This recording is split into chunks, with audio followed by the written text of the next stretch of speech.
after the short tree break, and we hope you all had a lovely break to meet each other. We request all the participants to kindly settle down as we move to the next session. The next session is the plenary session on climate and disaster risk management for financial sector.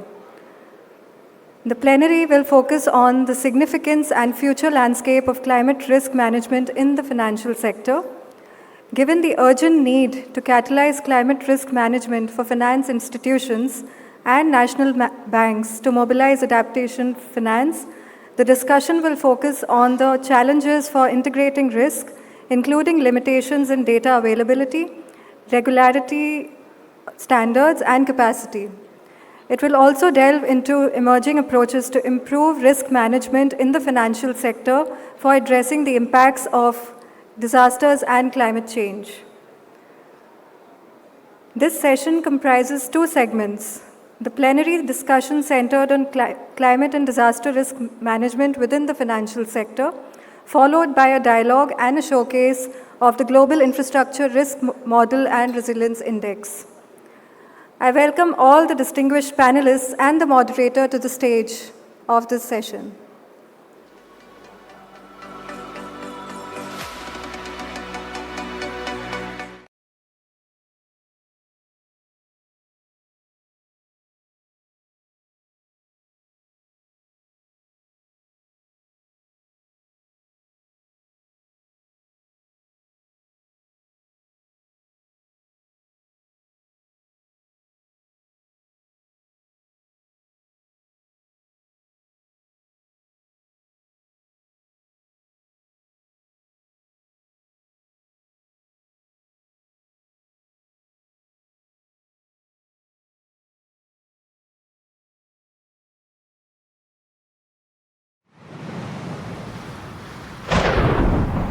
Across the world, infrastructure systems are increasingly affected by climate change and disasters. Investments are essential in disaster-resilient infrastructure.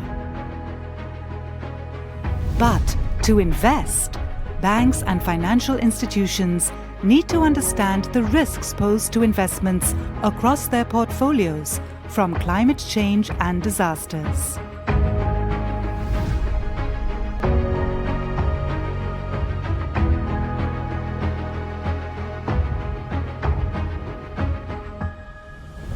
Building on the ICDRI platform, ICDRI, along with Dalberg Advisors and CPI, and supported by the Rockefeller Foundation, is designing a playbook to manage natural hazard risks in the financial sector by assessing losses due to natural hazards, predicting the effect on investments, combining international methodologies to contextualize risk assessment. The playbook will identify data to conduct an analysis of natural hazard risks linked to climate change. It will also evaluate the risks from natural hazards to key financial risks that may affect investments. Through this playbook, ICDRI will provide a model for all countries to develop similar roadmaps and manage natural hazard risks in their financial sector.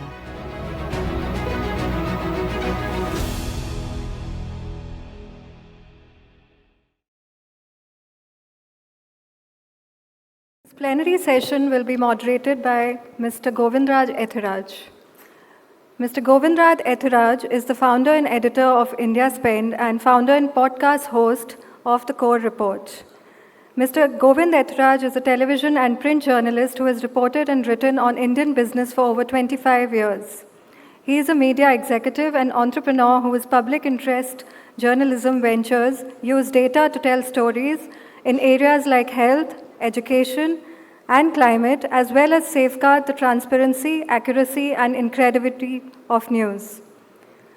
He also hosts a weekday podcast called The Core Report, which is already in the top 3 in India.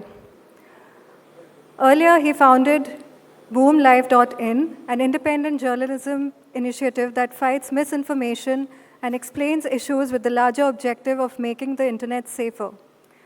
He also founded the award-winning India Spend, a public interest journalism outfit, which uses data to write and syndicate stories in areas like health, education, environment, and fact-checker, which monitors media, politicians, and other figures for accuracy. Govindraj also sits on the global board of the St. Petersburg, US, headquartered IFCN since inception. Govindraj was named a 2018 McNulty Prize laureate in recognition for his leadership with Boom, India Spend, and Fact Checker. I now hand over to our moderator for the session, Mr. Govindraj Ethiraj. Thank you very much. Okay, so the first thing is that we've got 1 hour to go and we are roughly 25 minutes behind schedule, as I could see. So I'll also try and hurry it up. Let me quickly introduce our guests here and my fellow panelists. I'll start off with Vivek Sen, Associate Director, Climate Policy Initiative, India. Vivek is a prominent figure in climate finance and green growth initiatives in the country. His expertise lies in developing innovative finance solutions and mobilizing climate finance, contributing to driving sustainable development goals.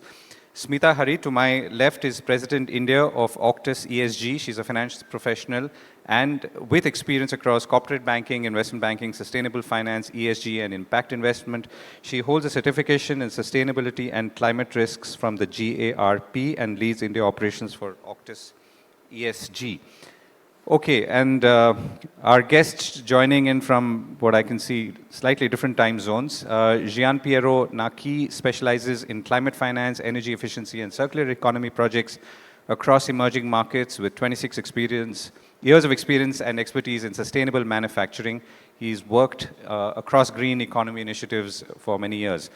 Dr. Nicole Retmer is a partner at Deloitte and a leading figure in sustainability and climate transformation, has driven over 150 corporate transformations globally. She has a track record in developing new ecosystems and client solutions for assessing the financial impact of climate change and has received the SAP Pinnacles Award and the Sustainability Project 2019 Award by the German Council for Sustainable Development. And back here, Kathy Borgman-McLeod focuses on protecting vulnerable communities from extreme heat, leading initiatives like the Women's Climate Shock Insurance. Her leadership in climate resilience and global partnerships has earned her recognition amongst the 20 trailblazing women in climate by Reuters in 2024. She's also a member of the United States FEMA National Advisory Council and the Insurance Development Forum. Alexander Kennedy, Head of Sustainable Finance Solutions at Standard Chartered Bank, joins us from London. He spearheads innovative sustainable finance initiatives, including sustainability bonds and ESG derivatives for his institution. And his contributions to sustainable banking and social empowerment initiatives highlight his commitment to driving positive impact. So if you haven't figured it by now, we are obviously going to look at climate and disaster resilience from a financial lens, and more importantly, or specifically, a banking and financial institution lens. So the 2 or 3 things that we're going to do today, before I hand over to my guest to speak. So there are only 3 or 4 questions as we go along. So first is really identifying risks. What do we mean when we talk about risk in the context of finance? Second is evaluating them. The third is the data and the process and the practices to ensure that this all comes together. So how do banks do it? And how are they lending and on what basis are they taking the decisions when it comes to lending towards projects which obviously have an element of climate risk? And then finally, the challenges and capacity, which I think we may spend a little more time on because this is something that we're still working on. It's only 2 months ago that we have guidelines in India from the Reserve Bank of India, which asks banks to classify and also talk about what they're doing in the context of risk and disaster risk. So that's obviously a very important regulatory kicker to get things going, and which means that banks and the banking system or the financial system has to fall into place trying to figure it out, and therefore discussions like this become very important. So I'm going to now pause and ask our guests and panelists to speak. So a couple of quick rules. Please speak for about 4 minutes or 5 minutes at best. The idea is that once everyone has spoken on this issue from your vantage point, then we use that to have a conversation. Hopefully we also have time for questions from everyone if we can. How those questions will come, I'm yet not sure, but we will try and bring you in. I don't want you to be sitting quietly there. And finally, maybe we'll have some time to sum up, but that will be literally in seconds, if not minutes. So, Vivek, I'll let you go off. You're also going to launch or announce a playbook, so because of which you have the honor to go off first. Go ahead. Thank you so much, Govind, and thank you, CDRI. It's a real pleasure. So let me first talk about the playbook, and you guys would have seen a short glimpse on the video that was just played. So this playbook has been designed by Dalberg and CPI for CDRI, and is essentially meant for the financial institutions, banks and other financial institutions. It gives them a guidance on how to embed climate-induced physical risk into their lending decision-making process. Now, it is not veering off or taking path of its own. It is mainly deriving itself from the recent RBI regulation on disclosures, and it sort of prompts the financial institutions to make disclosures promptly and also to understand what risks are affecting their portfolio. On the coverage side, it has covered 5 sectors: power, roads, airports, ports, and telecom. And also, in terms of the risks that have been analyzed, there are 4 acute risks that have been mapped across these 5 sectors. So it's flood, drought, landslide, and cyclone. Now, what it gives is a broad guidance on how financial institutions or financial ecosystem players can institute processes within their own institutions to sort of measure and accommodate that climate-induced risk into their lending decision-making process. Now, this work also is taking forward or is sort of builds on what ICDRI has done, the first publicly available open source risk model, which is done by CDRI. So this playbook would be available to everyone. It would be on most likely on CDRI's website, and would be happy to have it circulated as much as possible. But coming back to your questions, and in the interest of time, the risk measurement, I mean, it's a very complex process. First of all, we have to understand that the historical data of disasters would not work here, because as we move forward in time, there will be a lot of divergence in the actual events happening from what is predicted based on historical data. So some framework would have to be designed or would have to be adopted by the financial institutions. I think Sendai framework comes very close. Risk can be quantified as vulnerability into hazard into exposure. And from there, the financial institutions can actually try to frame some sort of indices which are internal, but talking to the overall financial ecosystem, that allow them to measure the risk and incorporate them into their lending decision-making process. Now, saying that is very easy, but what stops them from doing so? And what is at risk? Globally, I think that there was a stern estimate which said that 5% of the global GDP would be at risk perpetually by 2060 because of not being resilient to climate-induced events. So that's the global measure of risk. For a financial institutions, it simply means that your loans can turn bad and you will have no recourse unless you start accounting for those risks into your lending decision-making process. But they struggle because of few things: lack of data, lack of awareness, lack of a methodology, There is no standardization as such in terms of availability of data or a methodology to be in place by which they can frame those and model that into their internal risk indices. So the financial systems are as vulnerable as probably women are in terms of the risk that they face because of climate-induced disasters. But what can they do?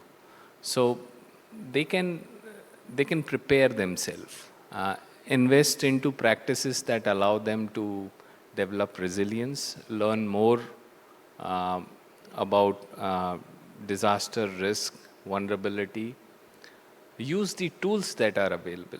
GIRI is an excellent example of that.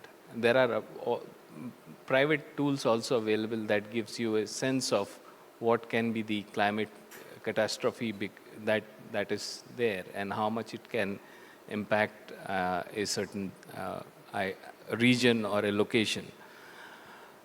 And from an ecosystem perspective, what can be done is that now we have models that work at a country level and also probably at a regional level. But from a banker's perspective or from a financial institution's perspective, it is the risk at the asset level that are needed.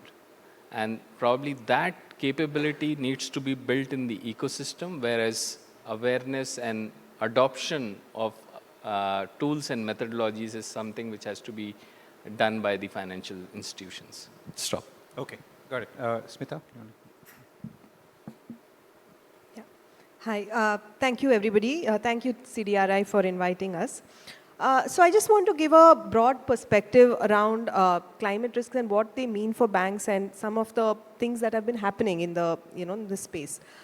So everybody knows in this room that climate risks are real and, it's over 380, $90 billion of harm for the low and middle income countries. Now from a banker's perspective or from a financial institution's perspective, the most obvious impact would be devaluation of assets and the harming in the repayment capacity. But there is something beyond this that I would just like to touch upon. So it's not just where the borrower's physical location is which the banker has to look at, but also from a supply chain perspective, which many bankers now don't realize because, for example, the Thailand floods of 2011, which impacted a country like Thailand, it actually affected companies across the globe, the US and Japan as well. So what it means that as a banker, I need to map the nodes where these risks are present. The other impact is, from a negative feedback loop, which basically affects the sector as a whole. So if the banker realizes that a particular sector is climate prone, then automatically he stops lending or rather reduces wherever possible. And that actually is like a double whammy. So all this, is suffice to say that climate risks is not just going to impact a banker today or tomorrow, but it's a long-term risk. And in fact, World Bank had done a study in Philippines on the banking sector. And what they found is 1% increase in typhoon ratio leads to a 2.3% increase in the NPAs. So it's more than double, the effect. Realizing all this, regulators across the world have kind of started, pushing the pedal and bringing out guidelines across markets, developed markets, emerging markets. As Govind told, India had come out a couple of months back on climate risk disclosures. Now, I just want to touch upon what the Reserve Bank of New Zealand had done. So, because it's very recent, the results have come out early this week. So they had replaced their annual stress test on bank portfolios with climate stress test last year. And the results were out earlier this week. And what they found was climate impacts are not really going to affect that much the capital adequacy ratios. From a capital point of view, the banks were okay in New Zealand. This was a sample set of banks. But what actually is going to get impacted is the profitability, the shareholders' returns, increase in risk-weighted assets, all this ultimately affecting the bottom line of the banks. And, but what was important from this exercise is they realized where the gaps are in terms of capacities, in terms of data. So it got the ball rolling. At least people started thinking about this.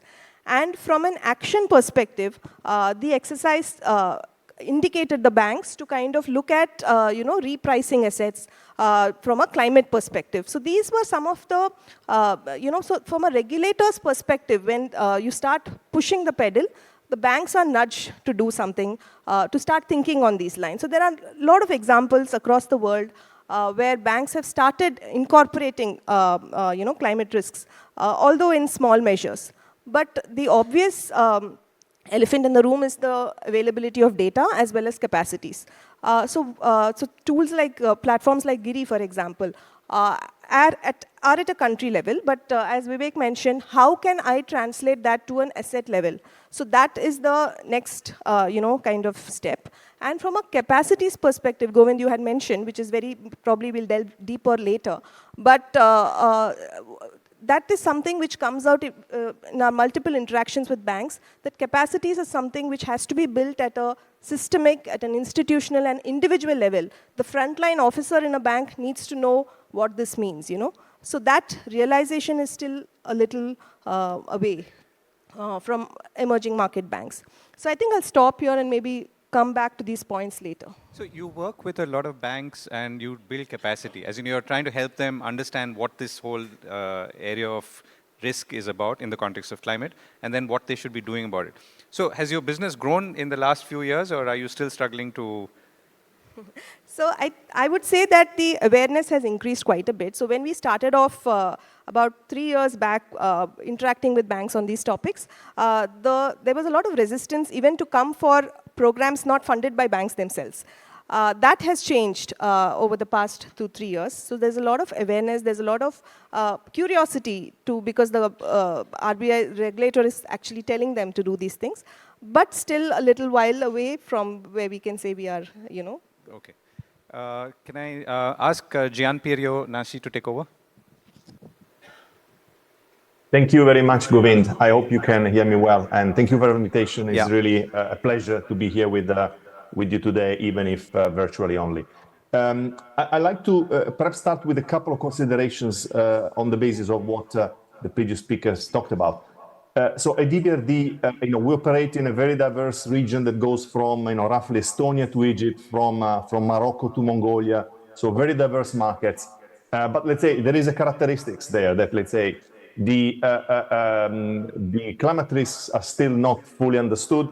There is a degree of lack of awareness in the markets, including in the financial sector. And so there is also a limited amount of financial flows that go towards adaptation and climate resilience projects. So that's a bit and ICDRI, we are primarily a private sector focused organization. Adaptation is a big part of our efforts when it comes to climate change, but it's still a relatively small amount of the total climate finance that we provide every year. It's indicatively 8%. So the way we're looking at the risks and the opportunities in the financial sector, I think there are 3 levels. I like the point that Vivek made before in terms of building the ecosystems. I think that's a bit the idea, because we are not looking at the financial sector exclusively in terms of their ability to manage risks and, on a, if you like, reactive defensive position. But we want to use, as a development financial institutions, the financial sector is also as a conduit for change, as a conduit of increased finance towards climate resilience investments. So that's a bit the perspective. So how to build that ecosystem at the country level? First of all, maybe there is an overarching point I want to make. Partnerships are absolutely relevant. We cannot work in isolation. So it's good to have these conversations involving all the parties. So that's in a way is the basis to have some impact. But I would say I would identify 3 levels. There is one level which is the local awareness, the local capacity, in broader terms, the local policy engagements. And there are 2-3 things we are doing. We have a constant dialogue with the central banks. NGFS, you mentioned earlier, is an important, initiative. So we work with the national banks to engage effectively in these international platforms.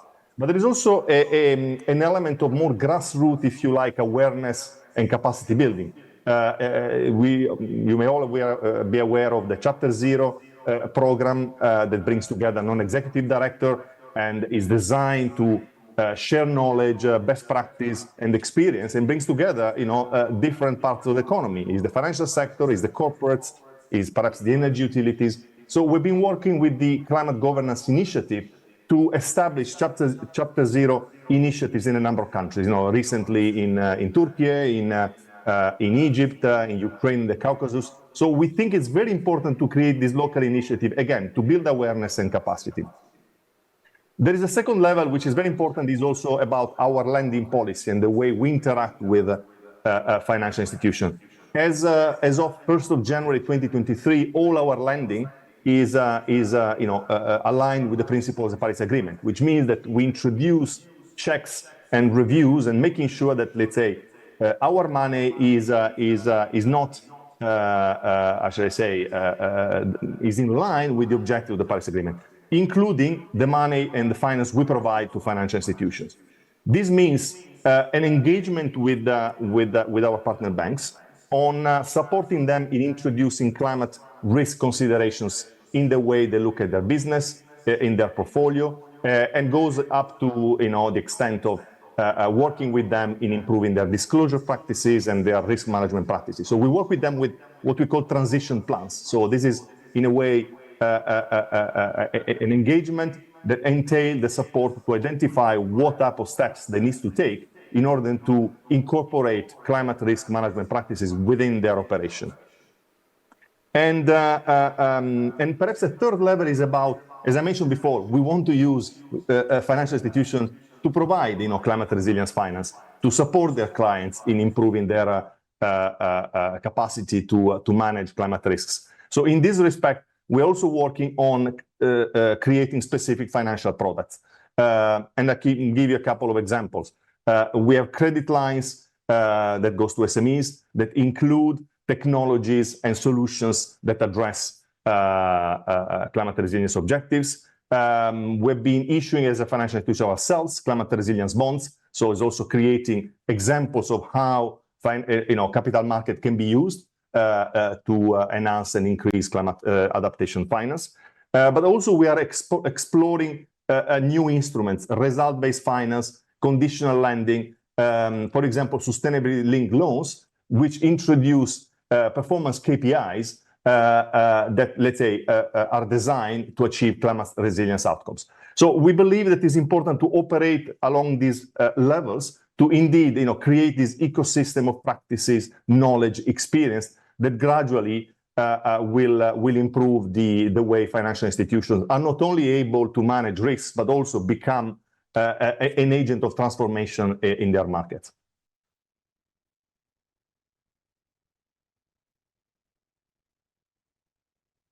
Whether it's in Asia, I know you worked in India, or in Africa or somewhere else.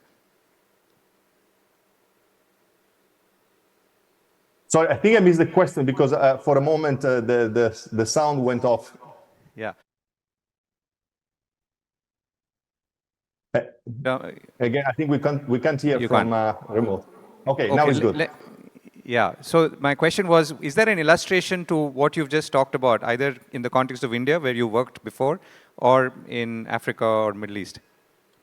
I work personally in India, so actually I would be very glad to be there with you in India, but it doesn't work in India. So one example is Egypt. You mentioned Africa. At the moment, we operate only in three countries in North Africa: Morocco, Tunisia, and Egypt. So these are all countries where we do provide this type of support to local banks in understanding climate risks in their portfolio, providing them with the knowledge about the tools and the practices, but also very much in introducing element of climate governance in the way the decisions are taken and the resources are allocated. So Egypt is a case where we've been working with several banks.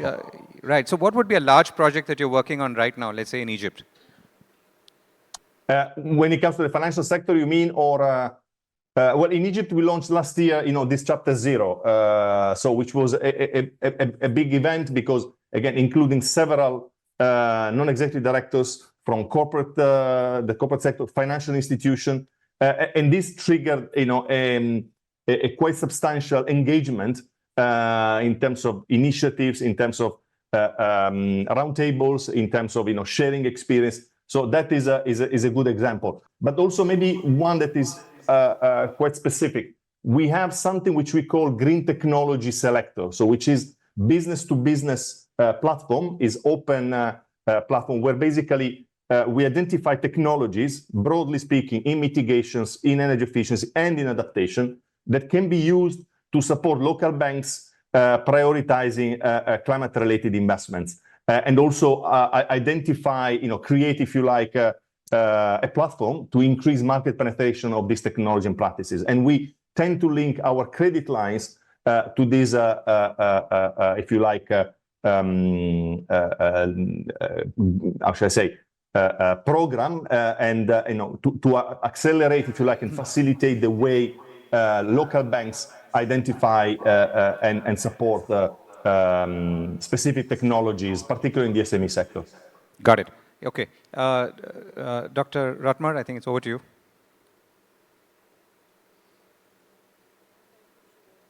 Okay. Dr. Ratmar, can you hear me? No, I think she's frozen. So I'm going to come back to her a little later. Kathy, can you take over? Good morning. I'm Kathy Boffman-McLeod, and I'm the CEO of Climate Resilience for All. And as we are solving a multifaceted challenge like climate change and all that it brings, we wear many hats.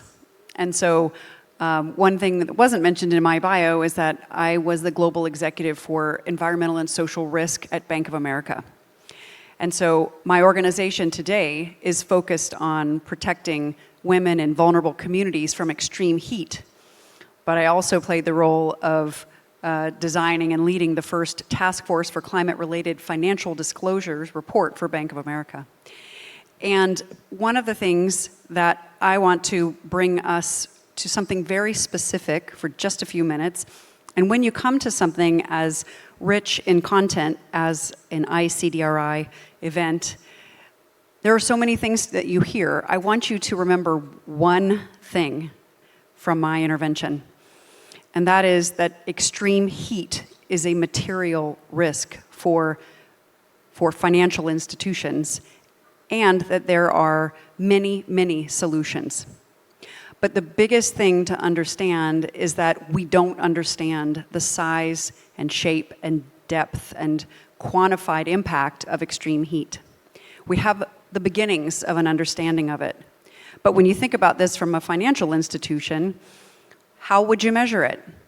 Many, many reports are coming out in the last few weeks about adaptation and resilience finance. And how should we accelerate our investment in it and in investment in resilient infrastructure, the topic of our convening. And for the most part, extreme heat is mentioned, but not quantified. And that's because we need more data. We need to understand not just the temperature, but the humidity and the temperature the day before and the cloud cover and the health, mortality, morbidity data of a community. And all of this drops right into the cost or loss in worker productivity or your workforce and your business interruption or your supply chain or your infrastructure. And so just a few tidbits to put in your pocket. A worker in New Delhi who works outside every day loses a quarter of their income to extreme heat. 8% of Dhaka's GDP is lost every year and growing to extreme heat. An airplane cannot fly at 45 degrees, that's 120 in Fahrenheit, and your smartphone shuts down at 95 Fahrenheit and 35 C. So it is affecting us. And I would ask, would you raise your hand if heat, being hot, has changed your plans or affected the way you've set your schedule?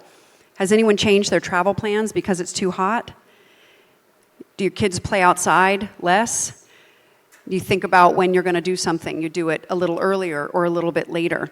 All of that has economic effect. And so it's not equal effect either.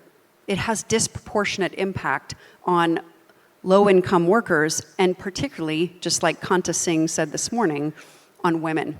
And women are disproportionately impacted.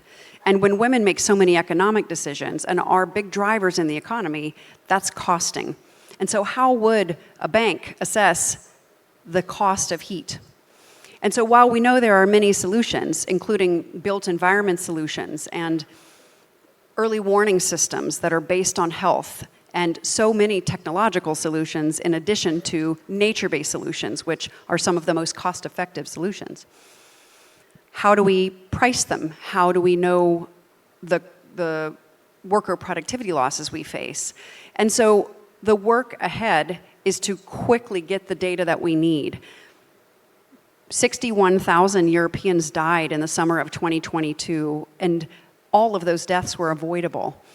And so as we see people getting sick and dying and the heat affecting us, we have to get this data available to financial institutions and to planners and investors to understand better what we're facing and how to fix it to save lives, but also keep heat from draining our economy. Thank you. So, Kathy, quick question before I come to Dr. Rotman, and I hope we've got her back.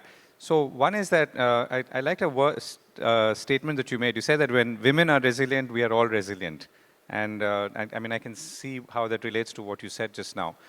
But the interesting flip of this is, about the points you made, is that right now in the Indian stock markets, stock prices of air conditioner manufacturing companies, beverage companies, sugar companies are going up because of the heat waves that we are seeing and have been projected for this season. So how do you reconcile these two things? And I mean, if one can. And second, somewhat sort of off-the-cuff question, what made you quit your job at Bank of America and start this? So the first question is, there are immense investment opportunities in adapting to extreme heat.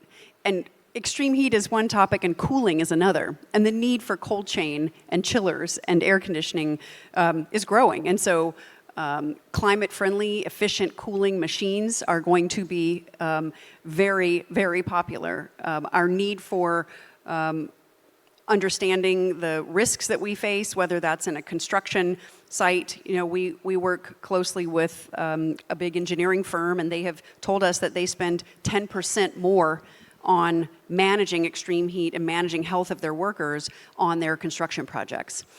And tomorrow, we'll have a session on infrastructure and heat and understanding what are the best practices and standards we want to build. So it is an opportunity, you're right, and thinking through what does a world look like that survives and thrives in those temperatures. And there's lots to say about this. You know, we need medicines chilled, we need to address the food insecurity that comes from extreme heat and the impacts on agriculture, and all sorts of interesting technologies, like things that sense that your fruits and vegetables are going bad, and you accelerate moving those vegetables, and you shorten and reduce the energy consumed. But the answer to the second question is, I want to help people, and I think that my passion to help people, and specifically now understanding that if we invest in women, if you look at the performance of companies with women on their boards, they have 30% more profit. Women leaders had fewer deaths from COVID. Women country leaders, they have lower carbon emissions. Companies perform better when women are on boards, as I said, but not just in financially, but also in all of the other dimensions of ESG and employee satisfaction. And so it makes sense to invest in women, and women are the backbone of communities and conversely disproportionately affected by climate impacts. And so I thought I could do more as an employee of a small group than one of 245,000 at Bank of America, which is a great bank, and I had a great experience. But anyway, thank you. Okay. Do we have Dr. Etmer back with us? I can't see her. Okay. Alex, it's over to you. Sure, thank you, Govind, and thanks everyone else. A really rich conversation already.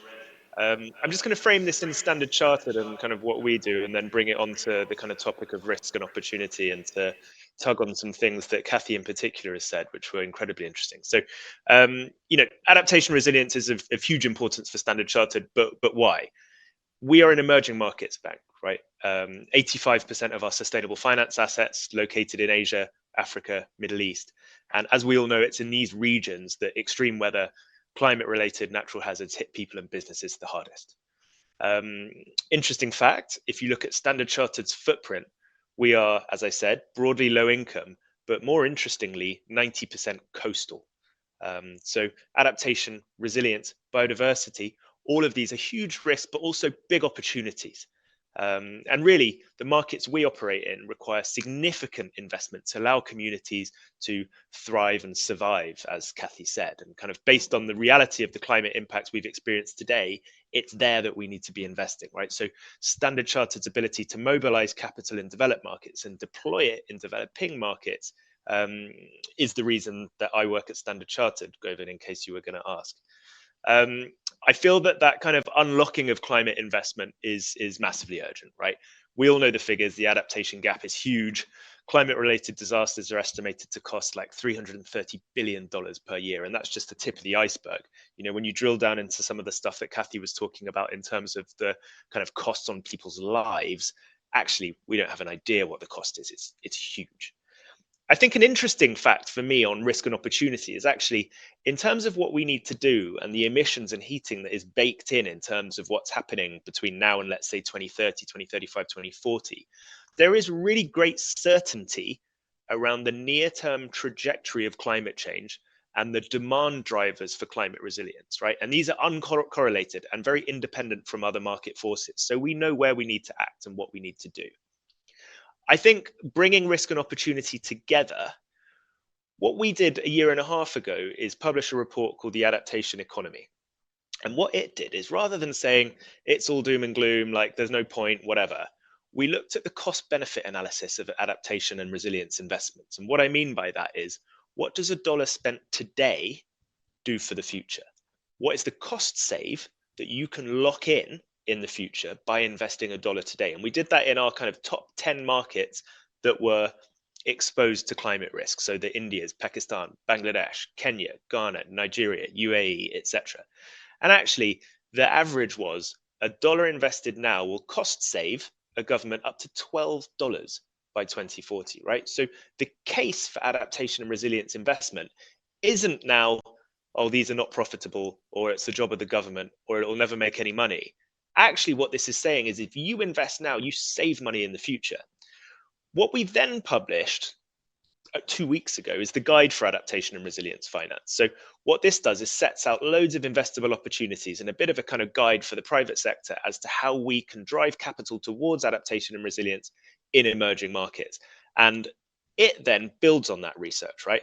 So the Smith School of Oxford, run by Nicola Ranger, who helped on our Guide for Adaptation and Resilience Finance, showed actually over the last 4 years, adaptation and resilience investments outperformed the median by 16% every year for the last 4 years. And these are the facts that we need to be hearing, right? It makes sense to invest in adaptation and resilience. Last point before I hand back to you, Govind, I think just kind of riffing on what Kathy said, in terms of climate injustice and in terms of the disproportionate effect of adaptation and resilience or lack thereof on marginalized communities such as women, I would like to also highlight Africa.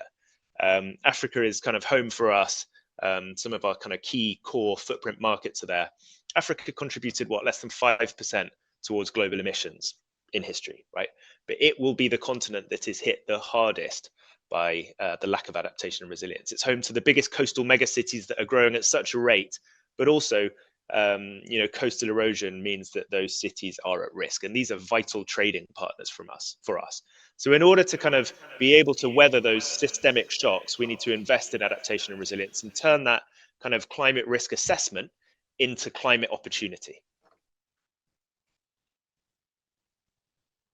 Come back to you with a question or two, but I don't want to let, or rather lose Dr. Retmer again. So Dr. Retmer, if you're hearing me now, it's over to you.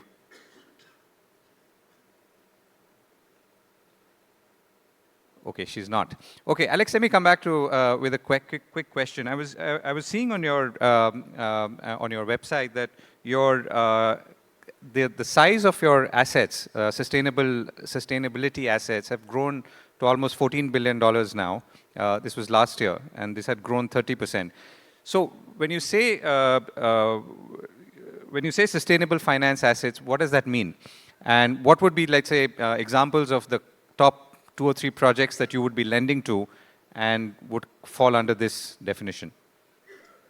Cool. Okay, good question. And I'll try and bring it back to adaptation and resilience if I can as well. So when we talk about our sustainable finance assets as a group, generally these are things that we have kind of defined, tagged as either green or social, and that we can then raise sustainable liabilities against. So our group issues sustainability bonds, for example, or we take sustainable deposits or sustainable notes, whatever it is.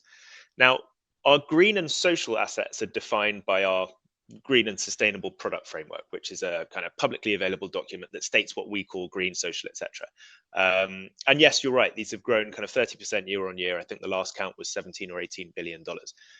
The thing I like the most about this is that 90% of these are in Asia, Africa, and the Middle East. And now bringing it back to adaptation and resilience, adaptation and resilience mostly form part of our kind of green asset base, although as I'm sure you can argue, a lot of these have real spillover into the kind of social area. And interestingly, as we found out from the Guide for Adaptation and Resilience Finance when we wrote that in the last 6 months, there are some assets potentially that would be adaptation and resilience but wouldn't be green. And that's quite an interesting tension. You can build a living seawall to protect a coastal piece of infrastructure, and that's adaptation, green, social, biodiversity, or you can protect it with a big piece of concrete, right? And that is absolutely adaptation and resilience, but it's probably not green. So those are the kind of interesting tensions there. The biggest projects, Govind, if we're going to talk about adaptation and resilience, we've got a lot of kind of water projects that help provide clean water. And then very interestingly, one that kind of tugs on some mental threads for me is the desal or desalinization assets we have, because clearly clean water is important for everyone. But also when you think about do no significant harm and maladaptation, desalinization assets are of particular interest here, right? Because they use a lot of power and also they produce a lot of brine, and you need some kind of systems in place to manage the brine, and you need to figure out how you can run these things on more renewable power. And those are the cornerstones of good adaptation and resilience investments, right? You need to avoid doing significant harm to other sustainability objectives, and you need to try not to lock in any maladaptation to ensure actually that particular asset is doing what it's supposed to do. So providing clean water and not messing anything else up. Right. Dr. Retmer, we are back to you. Thanks a lot, Kundrat. Thanks for the excellent moderation. We had, in fact, a power outage, so exactly what we wanted to talk about as well. So let me pick up power in a moment as well.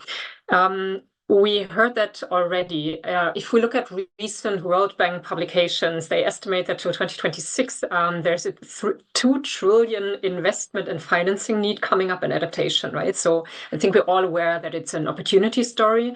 And I think this is crucial if I look at my past 20 years of working with banks, right? If we have to go through effort, there is a big pie at the end of that effort, right?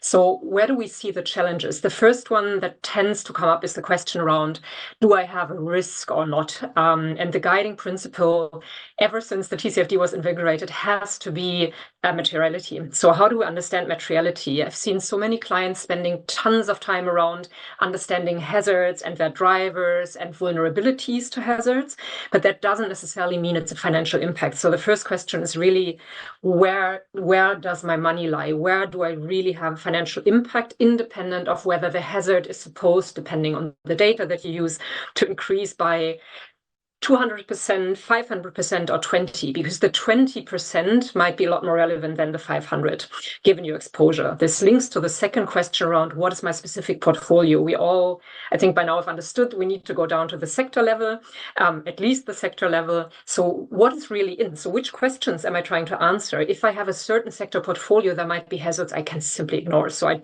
shouldn't spend my time trying to get the best response, waiting for the most excellent data, if I know in the end whatever comes out isn't relevant.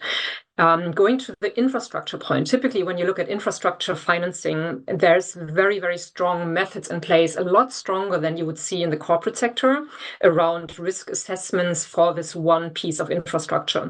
So we do have an excellent basis with the people performing these analyses. For them, it's rather learning this language around climate-related risks or the disaster-related risks and understanding the impact mechanism. The implementation then, be it at the market side, be it at the risk side, tends to be a lot easier, because in the end, you're kind of translating an individual cash flow and just adding something to that cash flow, and then put it back into your PD calculation and your loss given default, which is established standard practices. Where do we see common mistakes in that space? I think one is, and that's an answer that I hear a lot, well, there's going to be insurance. I had the pleasure of working with Unit FI in 22 leading insurance companies, and just rest assured, they might be ahead in terms of their risk assessment, and they might choose not to finance anymore. And we've seen that across the board, right? So does that ecosystem that people are used to, is that still in place for risk management? I think is a key question. There's another element that we're struggling with, and NGFS is doing a strong work around getting our arms around it. There's one element around, I have an individual infrastructure exposure, and that might be at risk, but these infrastructures tend to be in countries with a potentially higher country level risk. So what does an infrastructure damage do to the country rating? How does that impact social stability, the capacity and the willingness of the state to act in a case of disaster? All of that links back to an indirect risk that needs to be considered. Let me go to the measures point, because some of the arguments are, well, there might be measures in place and I can build these measures in at this point in time. This is getting more tricky even than what we've been talking around so far, because we're moving to risk distribution. If I choose to finance an adaptation measure, what is my risk position in this? What is my cash flow and what is my risk position in this? Does the state jump in? Does the state not jump in? Is it purely privately financed investment? Do I have dependencies on my cash flow that are, however, in the hands of others? So the complexity starts to kind of explode around the edges, which often leads to the question of why I don't have the time right now. Why do I care? This somebody else has to solve it. Present it to me, what I need to do, and then I can take it with it from there. And we see it on the climate mitigation side, and I think that's a positive note. There's so much work that has moved into climate mitigation and finding transition financing measures, testing existing and new elements. There's so much discussion after COP around guarantee mechanisms. So there's, I guess, elements that can be used for adaptation, which allows for a quick scaling of adaptation. And last element, maybe around the ecosystem point, and ecosystems can be understood very broadly. I'm talking about ecosystems very broadly at this point. So I already mentioned country level risk and the willingness of the state to be part of an adaptation program. Beyond that, if I want to, as a bank, want to assess whether adaptation measure A, B, or C is the right one, it's kind of not in my typical core competence profile, right? I'm not a construction engineer. I probably don't want to build the expertise. So who do I need in my ecosystem to make sure that I get the right expertise for that project that I want to finance, if you want to finance it as a project. And second, how do I make sure that the promises that I get are the ones that will be sustained? Positive note on that, I guess the data question it's still being raised. We're just doing a broad global interview series with leading banks. So it's still a point, but we hear more and more, well, it's not an excuse. And I can totally relate to that. Also, given what kind of AI is providing to us in terms of data, physical risk overlays are providing us in terms of data. So positive notion on that. Let me quickly talk about urgency. So there's one urgency around, it's kind of ironic if you follow the insurance statistics around what are the record years of damages in the insurance industry, knowing that only 30% of the damages are insured in the first place. So we will see more and more of these risks. At the same time, there's heavy investment after COP around building the transition infrastructure, right? So tripling renewables, just energy, transition partnerships, etc. So we will build more and more infrastructure, especially in the global south. So the need, again, this is a major opportunity, but the need to shield that infrastructure, linking, for example, to power with the examples I just mentioned, is just increasing. So if banks choose to take part in this or take a share in the pie that is coming up there, adaptation has to be an integral part of that discussion.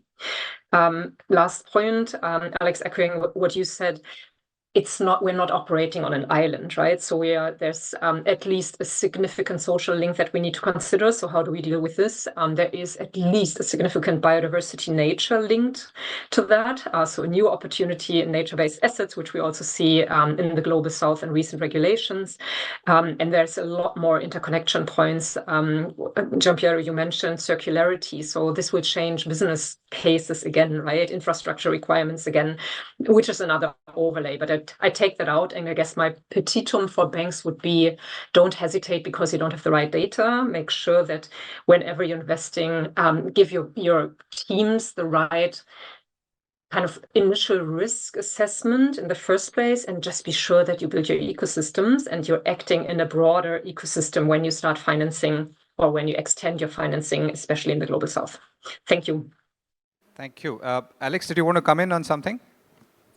Yeah, I just wanted to pick up on something that Nicole said in terms of biodiversity, and actually there's a lot more to it than that, right? I think something I've learned in the last few months in this publishing of this guide for adaptation and resilience finance, which we published, by the way, alongside KPMG and the UNDRR, so speaking of disaster reduction, I think the main point that I would say after having spent kind of a year on this guide is that adaptation and resilience is the answer no matter what your question is, right? And what I mean by that is there are so many co-benefits to adaptation and resilience, so many.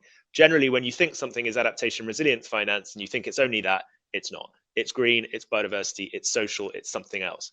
And what the guide that we published does is it has our kind of over 100 list of investable opportunities and adaptation and resilience on one side, and on the top, it's got, green bond principles, social bond principles, biodiversity, transition, etc.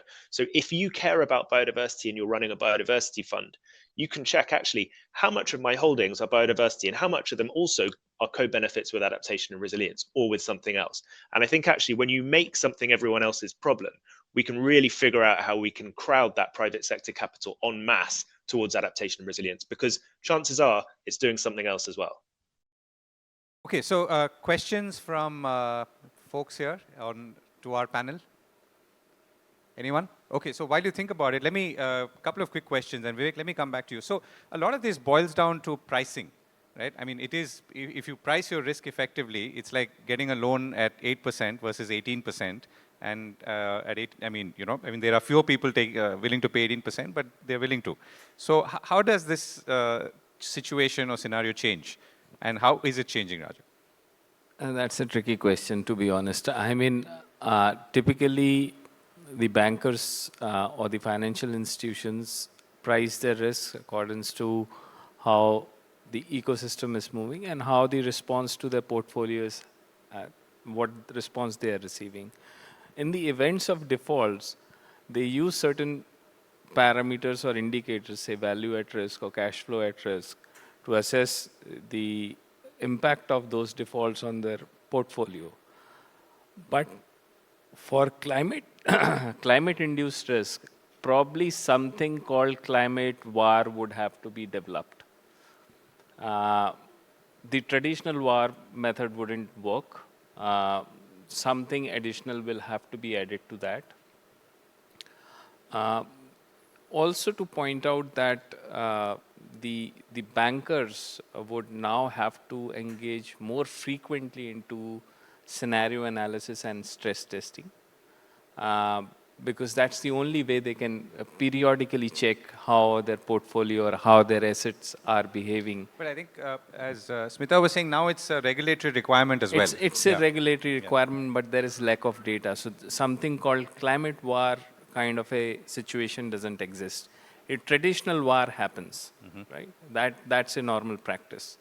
You stress test, but you have to stress test against the different scenarios. So 2.5 versus 4 versus 1.5. And then you have to find out what is the impact on your portfolio.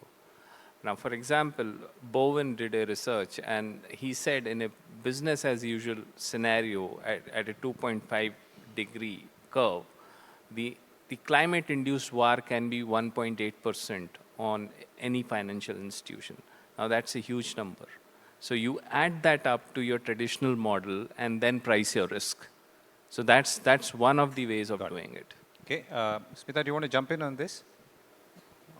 On pricing risk and No, I think, or yeah. pricing in general when it comes to... So I think Vivek has covered it. And the bigger challenge, like Vivek was talking about, is how do we navigate the present systems, in terms of, I would go back to the point of data and capacities. And for this, I think there is a regulatory push which is needed, not in terms of guidelines alone, but also in terms of, see, when the regulator is actually talking about these things, there is a level playing field.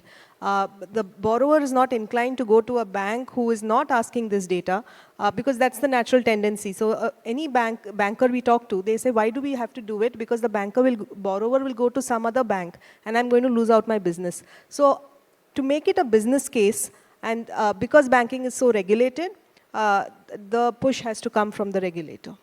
Got it. Any questions very quickly from anyone? Yes, there. Go ahead. Hello, good afternoon, everybody.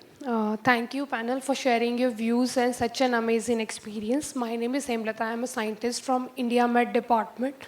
My question is for Ms. Kyati. So, thank you for your excellent work in the field of women resilience against heat program. My question is, which initiative or program you found is most promising in delivering results for women resilience against extreme heat programs? Thank you very much for the question. We have just come on risk with 52,000 women members of the Self-Employed Women's Association, a labor union of 3 million women here in India in 18 states, headquartered in Gujarat and Ahmedabad. And the program is a layer of micro parametric insurance, and ICICI Lombard and Swiss Re are our partners, and Sumit Gupta is here from Swiss Re today. And there's a cash layer, and there's a layer of early warning system, and then financial inclusion. Each member has their own bank account. And so these are, when you think about identifying risk, measuring risk, reducing risk, and transferring risk, this program has an element of risk reduction, risk transfer, and quantification in terms of understanding the metrics and evaluation of how the program works.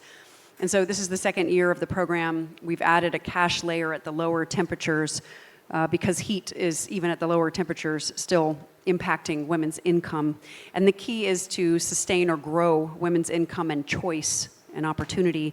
And so there are other programs, but this is a new field. And so far, that's shown early success. And then secondly, a paper has recently come out in Scientific Papers of the Nature journal. We experimented with naming heat waves, and naming heat waves attached to a health-based early warning system. And the paper shows early evidence that heat wave naming works to get people to change their behavior and to understand the size of the danger of extreme heat. So those are two quick answers. Got it. Any other questions? No. Okay. We're running to the end of the show, so I'm going to ask all our speakers to give 2 points. Okay. So one is from our conversation so far, what's the positive thing that you've taken away looking ahead? And secondly, what's the challenge in the context of finance for climate risk and, for climate risk and disasters. So I'm going to start with Jean-Pierre, if that's okay. Sure. And if you're hearing me. Yeah, so yes. one positive forward-looking conclusion, and secondly, a challenge, whichever way you want to put it.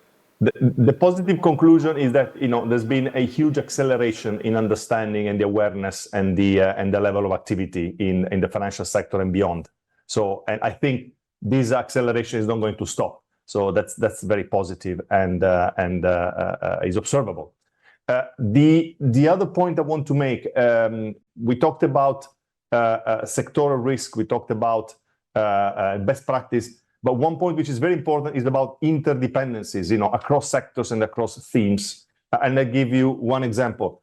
And this is particularly important for the financial sector. If you look at, say, manufacturing, in many cases, the underlying climate risk, physical climate risk can be limited. But ultimately, if you look at the impact, say, of infrastructure on a manufacturing business in terms of disruption in transport, in terms of disruption communication, can be very substantial. So understanding the sectoral interdependency is an important element that introduces a higher degree of complexity, but is so the role of critical infrastructure in this respect is very important. And thematically, Alex mentioned desalinization project. This is absolutely important to observe best practice. But let's say you also need to complement, for example, with optimal demand side, water use technologies and solutions, proper tariffs in terms of, pricing water. So all these elements needs to be brought together in order to have more systemic impact. Thanks. Other speakers to keep it to about 30 seconds. And Dr. Redmer, can you go next? We're really short on time. Sure. So positive notion, I think if you look at the past 10 years, we have made incredible progress on climate risk integration. Anybody who has started thinking about it, for that person, it's easy to pick up physical risk and disaster risk as well. Slightly different nature, but same underlying logic. I think the second, which is a challenge, is we need more ecosystems, also at the intersection to technology. If I look at what we're doing with building ecosystems around hydrogen infrastructure, for example, but then also with our alliances, Google, AI, etc. There's so many things to piggyback on and to use as accelerators. And I guess we probably have to be more transparent around that, because then the journey is going to be a lot easier. Alex? Yeah, okay, so two things. One, no solution is perfect. We've kind of talked through that before. Jean-Pierre mentioned it with desal, but doesn't mean that we shouldn't try. We should absolutely try to drive capital towards adaptation and resilience finance, but bearing in mind that we should look at do no significant harm and maladaptation. Second one is challenge what you've heard before. So when people say it's just the government's job or we'll never make any money out of these, challenge that, really. We've got all of the tools we need to drive capital towards adaptation and resilience. Now feels like the time. It feels like 10 years ago when we were looking at green finance, when we knew the size of the green finance gap, but we didn't have the tools. We know the size of the adaptation finance gap and we have the tools. So now is the time, and I'm excited to be part of it. Okay, Smita?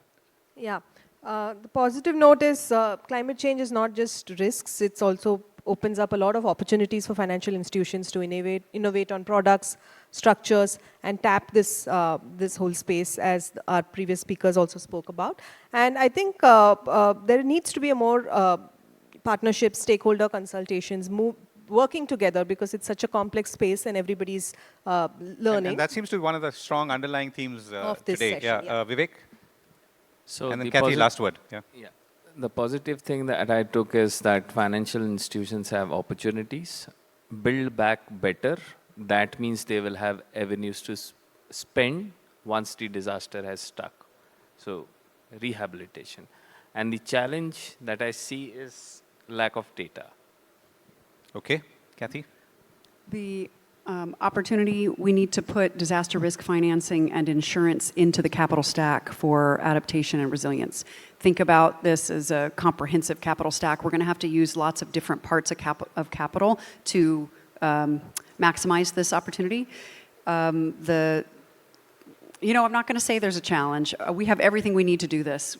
We have everything we need. Let's just do it. Okay.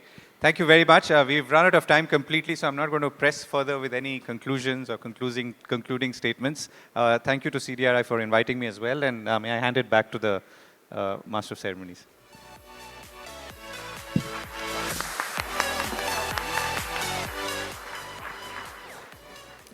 Thank you, Mr. Govindraj, and thank you, the panelists. Kindly stay back for a group photograph.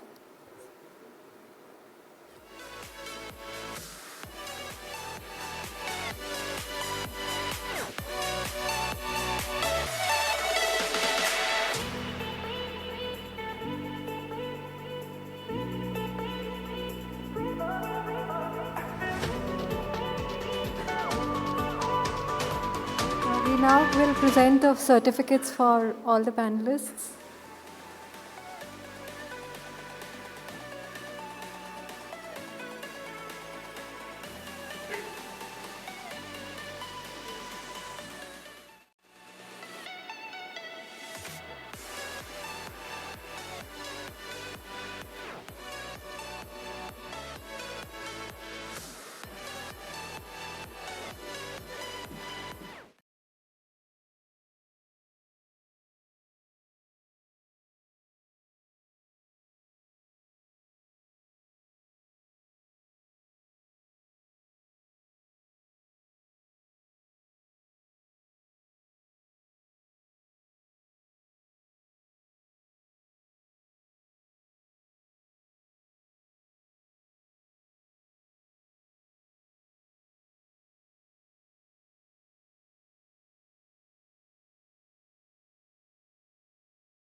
To this short session. It's the ICDRI Showcase.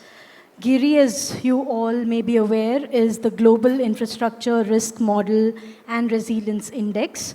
This was a key offering launched as part of the first edition of CDRI's flagship global report on global infrastructure resilience. It's the first fully probabilistic global risk assessment of infrastructure assets in key sectors. Under this initiative, a fully operational data platform is now live. It has been developed by a consortium of 4 global organizations. It empowers users to access and analyze a complete range of risk metrics, acting as a catalyst for informed decision-making and proactive risk management. Before we begin our conversation with Andrew Maskry, there's a short video providing an overview of GIRI. Can we have the video, please?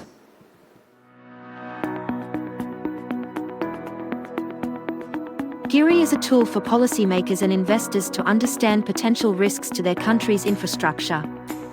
It can be thought of as an atlas, which directs decision makers towards investments in resilience.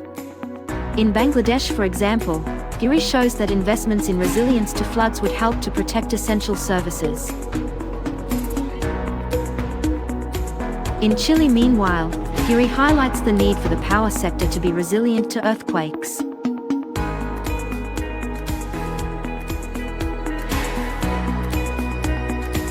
By indicating risks from natural hazards and climate change to critical infrastructure, GIRI showcases the resilience dividend to be gained by investing today for a more resilient tomorrow.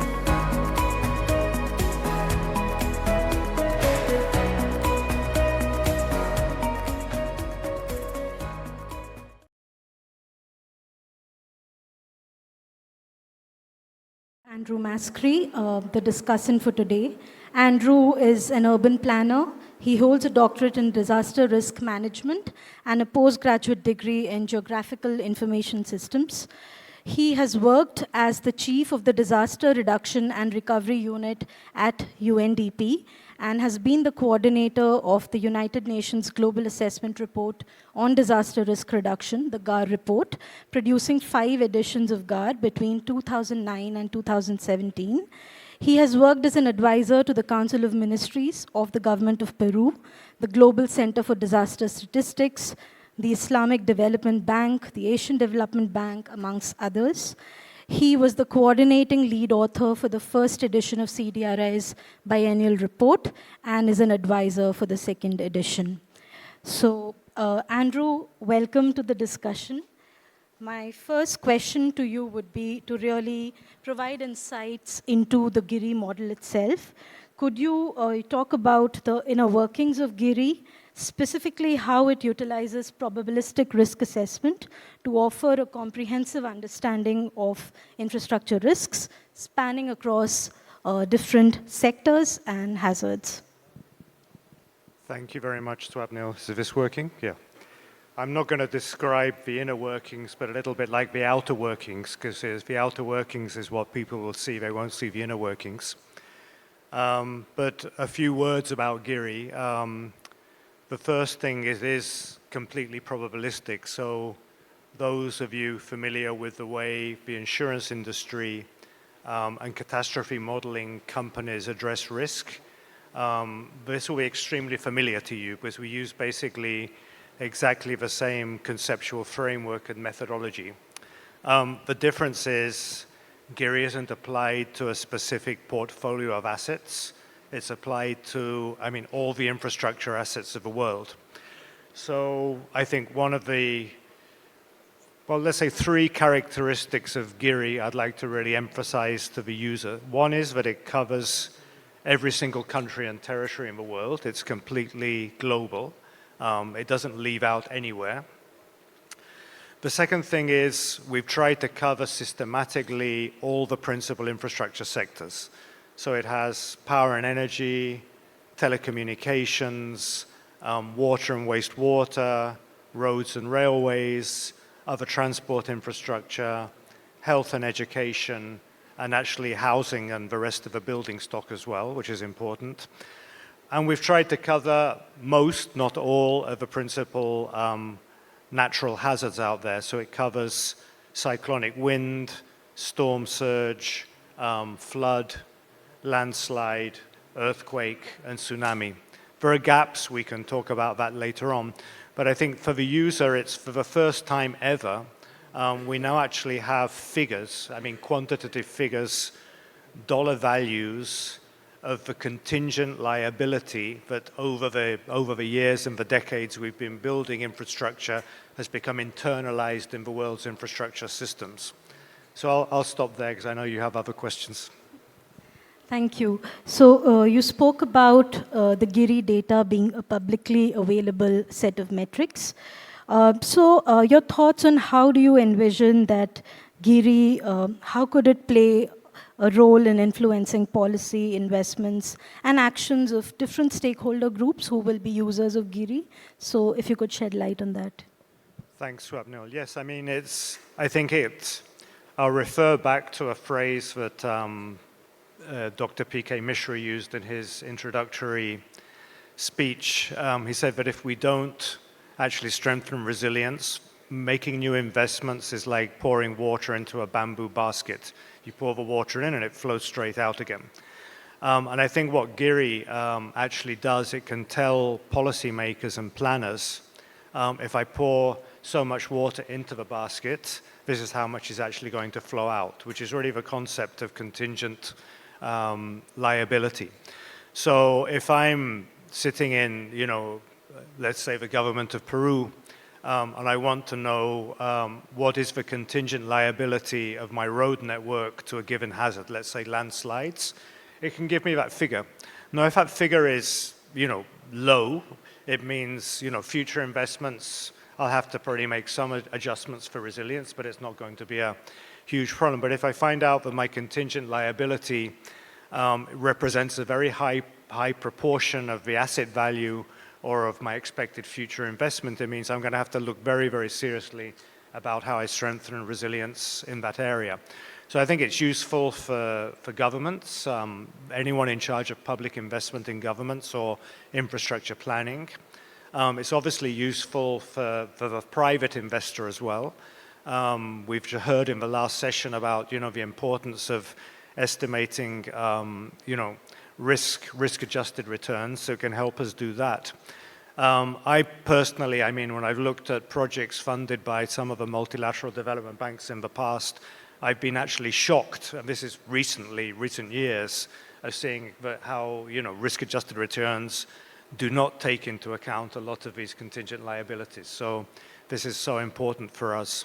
So for investors, for governments, and also I think it's, can provide, in a sense, a framework, a language in which we can actually start to compare risk across infrastructure sectors, across countries, and across hazards, and then actually have a dialogue about how to reduce that. Thank you for that. So, Andrew, if we zoom in a bit and we talk about, the key findings of GIRI, which feature in the report, also about its scale and application, do you have in mind some examples of key findings from GIRI, that provide insights regarding the resilience of infrastructure assets across different territories? If you could focus on some of the LMICs or the SIDS that feature in the report. Yeah. Well, the report and GIRI itself is full of data, so I'll just highlight a few things. We estimated the total average annual loss, so this is the average loss one can expect over the long term, across all infrastructure sectors in the world, to be around $700 billion. Now, I think that represented, when we looked at it in the report, something like 14% of 2002 global GDP growth. So that in itself is quite a damning statistic, because even with the climate as it is now, infrastructure as it is now, that just shows how much of GDP growth we're losing by not strengthening resilience. When you drill down, you can then see how the problem is actually significantly worse for lower income countries, lower middle income countries than it is for high income countries. High income countries have the bulk of the exposure, exposed assets, but have far lower risk. Lower income countries have a lesser proportion of the exposed assets, but have higher risk. And you mentioned, SIDS. This is probably the most extreme case, where the relative risk is amongst the highest in the world. We have to look at both the absolute risk, the absolute contingent liability a country has, but also its relative risk in terms of as a proportion of a capital stock in GDP. So the model, very, very clearly indicates groups of countries and specific geographies which need to be looked at with care. Thank you.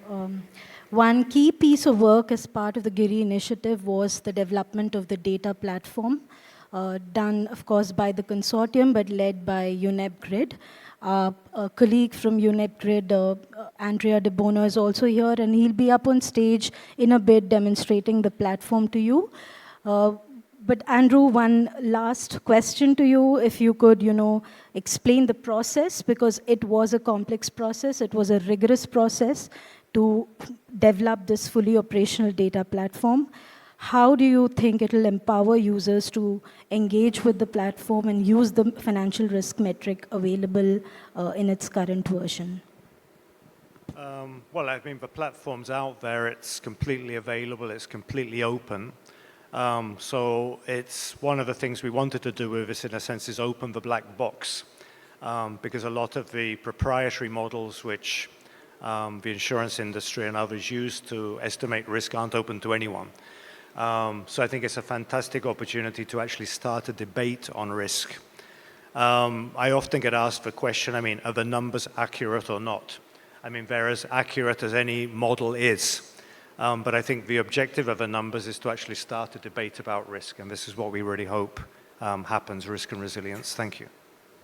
Thank you, Andrew. Since we're running out of time, I will invite Andrea De Bono. Andrea, if you're here, please could you come up on stage? Andrea will be presenting, taking us through a demonstration of the GIRI data platform. He holds a PhD. He joined UNEP Grid in Geneva in 2001 and presently leads the data and information sustainability unit there. His career began as a GIS analyst and data manager for numerous UN projects addressing topics like urbanization, renewable energy, land management, and disasters. In recent years, his primary focus has shifted to managing platforms for visualizing and distributing environmental data for UNEP and other UN organizations. Over to you, Andrea, and perhaps Andrew and myself can join the audience when and Andrea takes over. Thank you. Thank you so much. And welcome into a world of data that will arrive after. I take the occasion to say that the platform that I will present you now is also available in the main screen outside the room, so you can play a little bit later if you want. So there are three main sections on the platform, because of course it's a platform to show the data set, but not only. It's very important to put the data in their context. So we have one section is more for map vision, data for hazard and exposure at global scale, visualized under like map with the pixel style. And you have a section more on the risk metrics based on country profile or comparison between the different countries, and is under the view of a dynamic dashboards. And the third section, I will start with this one, is the information layer. So it's very, very important to give the information in the context. So we start around three levels. The first one is the general information. So we have a glossary, we have detailed methodology with all the paper that we published. Is more technical paper in order to understand the methodology, the data used, and the next steps, and so and so. And for people who want to go a little bit more further, all the literature behind our studies. This is the first level. The second level is the information by the different topics. So you will see later that we have different subjects. And for each of the subjects, we have a very snapshot, a very short methodology in a nutshell in order to quickly understand what you are speaking for. This is, for example, for the exposure model. This is for the flood hazard. And the third level of information, when you go in deep on the different data set, you can click and you have the access to the classical metadata about what is this indicator, who prepared, and the license. And of course, there are another level that is, if you need more support or a specific question, you can always contact us.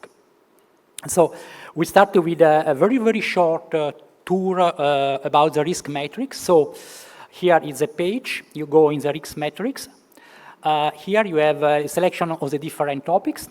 Here we can select about if you want to have a country profile or comparison with different country. And here we have the data frame for the interactive visualization. With you have some control, for example, you can change the country or other kind of selection. So try to answer a questions. For example, we are in we are in the main section, in the introductive section. We focus on the country profile. In this case, we are in the Philippines. The first question: what is the overall average annual losses of the country? You can see there. What are the main hazards and how much they affect the countries? And we can see in this case that there are three main hazards with also the amount of the average annual losses in million. These are earthquake, floods, and tropical cyclone.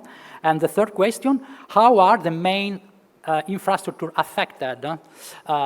We can see there in this chart that water and wastewater are more affected by earthquake than oil and gas, for example, that are more affected by tropical cyclone. If you want to have some answer concerning how the climate, the different climate scenarios affect our structure, we can focus on this part of the platform, where we see at global, like aggregate level, that the upper boundary is quite important for this country. We are in Nepal for this example, and you have also evaluation of the annual average losses in $1 million. And also, if you go a little bit more in detail by infrastructure, for example, you see that you have two kinds of infrastructure. One is building, and the other is telecommunication, that are more affected by climatic scenario than the others.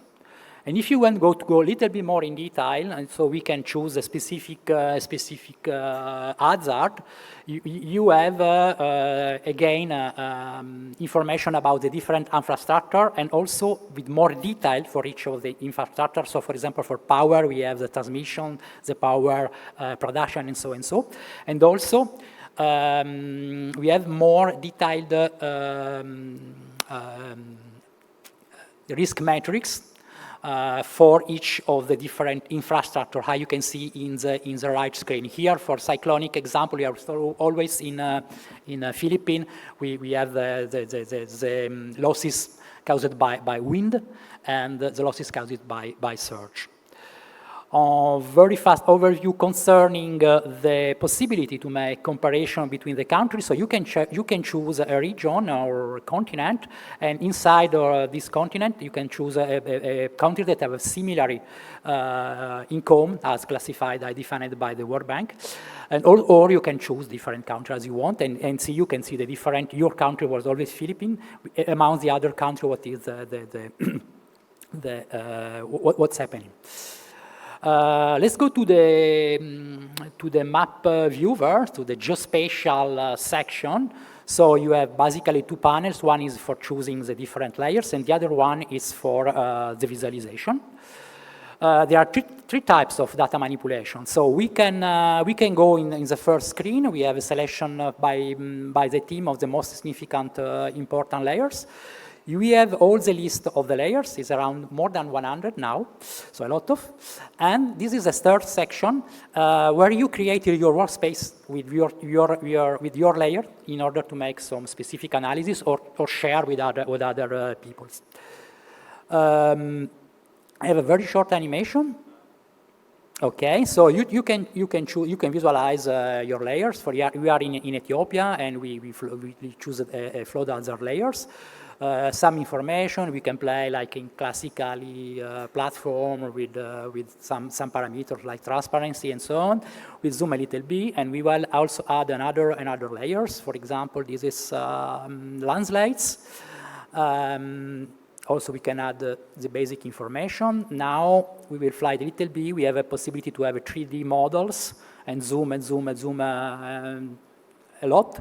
Even if it's not an application for land planning, it's a global application anyway. And after, you can see the legend of the different layer. If you need to have a little bit more in deep, you can create your space of works. So you can choose a layer with free test or using keyword. After this, you select your layer and you go in your web space where you can play with the order of the layers, share each of the layer with the social, different social web possibility, and of course download the layer in GIS format and share through the URL your workspace with other people in your organization or elsewhere. Of course, all the data, both the maps, geospatial data, and the risk data set are fully accessible, okay? It's, everything is built with using open source data and have a public license. It's a Creative Commons, so you can share, you can use.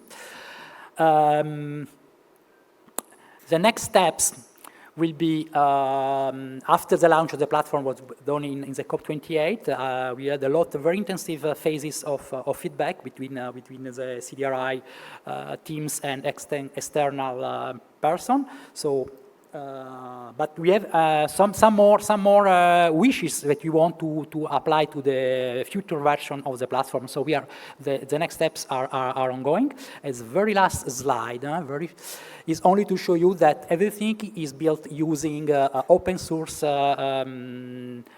top of open source application, like these two kind of modules. But I don't want to take time on this and go straight to the thanks page. So thanks to all the people of the consortium, thanks to CDRI. So it's all. Thank you very much for your attention. And if you want to see something more, don't forget the screen outside the room.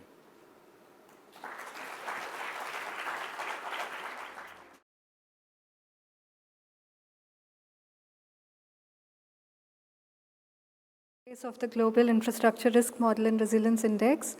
Now we move on to the lunch break, and before that I'll just request the panelists for the session to just quickly gather for the group photograph and the presentation of certificates. Thank you.